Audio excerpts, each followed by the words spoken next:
Welcome to Talking Points. I'm Esme Murphy. We are talking about faith in what for many are very tough times.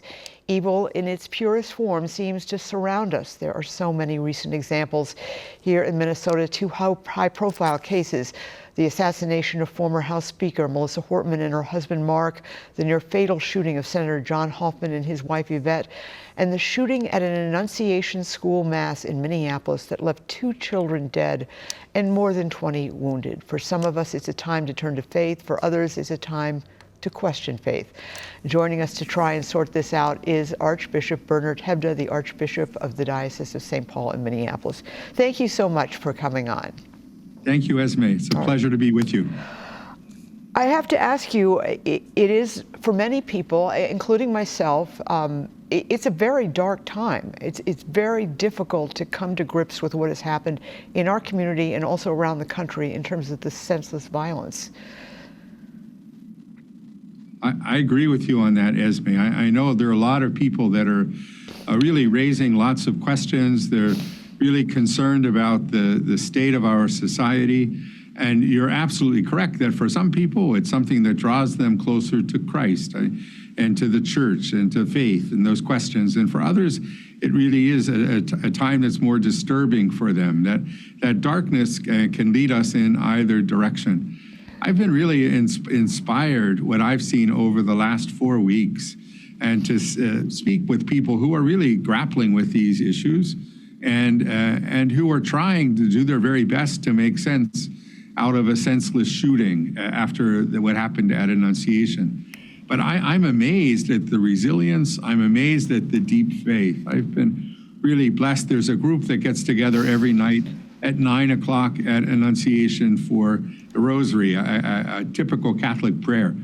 And it's growing. And so just being able to speak with people before and after the Rosary, and they have such a strong sense of wanting to pray, especially for Sophia, who is the young woman who's just beginning her rehab now, has been doing so well. But for many people, they're feeling that it's that prayer that's keeping them together as a community and helping them to move forward at such a difficult time. Right. So this is 9 o'clock every morning or evening? At 9 o'clock every evening. Evening, so okay. We've been rained on a few times, but it's been lovely days as well. Yeah. But it's just beautiful to see the way people are coming together from that Annunciation community and beyond. Yeah, I was actually very touched. I was there, and there was a group from St. Stephen's Church, which is on East Hennepin, a very Latino-oriented church, and they were saying the Rosary in Spanish outside. Yes. And moving around the church. I'd never seen anything quite like it, and it was very, very touching. This was just a few days after it happened. I want to ask you, because you were there very quickly on the scene after this happened, and you had some words. There was one speaker who spoke before you who talked about hope being lost. You had something else to say about hope, and you also had a statement from the Pope. This is just hours after the whole thing. Can you just describe to me how that developed, your response, and then also including the Pope's response so quickly? Yes, so it was obviously shocking for all of us. I was so impressed with the leadership on site. So certainly Principal DeBoer and the pastor there at Annunciation, Father Dennis Zarin, and the Deacon Kevin Keneally, were really amazing at trying to help people to respond on that day. So I wasn't there at that critical time, and I came into it afterwards, but they already were reflecting on what that meant for their community. I thought that their words were terrific. Principal DeBoer had a statement that I think has really shaped all of our action. He talked about an African proverb that when you pray, move your feet, meaning that we need both prayer and action. And certainly at that day, it would have been very easy for people to think that there's no hope. But a little bit, I think my role as a man of faith, as a person of faith, is to try to help people to find hope in those difficult times. And it really is the way in which people have been responding.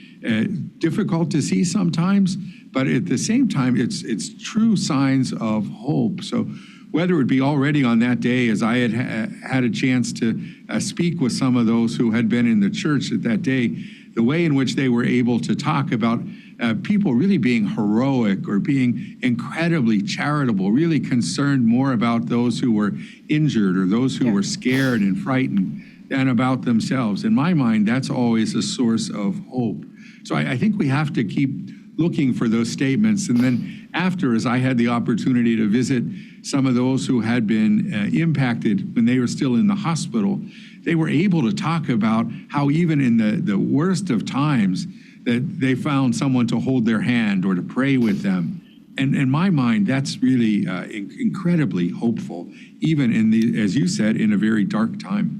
How did the Pope find out? I know that they've got the internet at the Vatican, but and how did he reach out to you? Because you, within hours, had a statement from Pope Leo.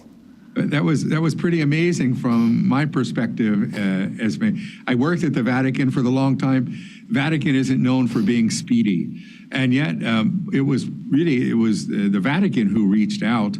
And I heard from the nunciature in Washington, D.C., that the Holy Father wanted to promise us our prayers, which that was very quickly. And obviously he pays attention to what's going on in the United States. And then I mentioned it would be helpful if we had something written sooner rather than later. And even with the time difference, they managed to get a statement that we were able to read then already that afternoon. So it was amazing, but you could tell the words were well chosen. We have other indicators. A number of people have spoken personally to Pope Leo, and he's talked about his prayers for those who lost their lives in the event, for those who were injured, for all of the families and students, and indeed for our whole area. And for that, I'm really grateful. Right.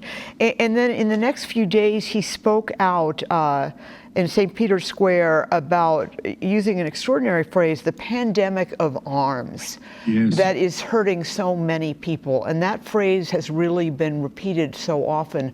I know in the next coming weeks, you actually testified at the Capitol in support of measures of gun control, but also a more comprehensive response in terms of mental health. What about that term, pandemic of arms, and do you think people have seized on that? Yes, I mean, I certainly have, because it really struck me to the heart. And putting what went on here in Minneapolis in the context of what we see day after day in Ukraine or day after day in Gaza, we really, I think, have to continue to look at that question of how it is that we use our resources to build a better society, especially for our young people. So how is it that we're able to put into effect those laws that are going to give our young people the kind of security that they need to be able to grow up as young men and young women who have a bright future. Well, you went to the legislature. You were there testifying along with the parents. What is it that you would like to see come out of this public body? Yes, you know, Esme, we're so blessed here in the Twin Cities. We have some of the greatest medical resources. We have great thinkers. We have the universities. We have to be able to put our heads together to figure out how it is that we do address the disturbing presence of gun violence in our community. And there are a variety of sources for that. And I think that if we really are able to put our resources together, that we'll be able to address the question of guns, we'll be able to address the question of mental health crisis that we're experiencing at this point, and begin to address the problem. Now, we're not going to figure out everything in one fell swoop, but we do have that opportunity to take the steps that are necessary to begin to address these issues. And that would be what I would really encourage our legislature to do. Okay, well, Archbishop Hebda, thank you so much for joining us. I really appreciate it. That does it for this edition of Talking Points. Thank you so much for watching. As always, email me with comments and suggestions at esme@cbs.com. I'm Esme Murphy, WCCO News.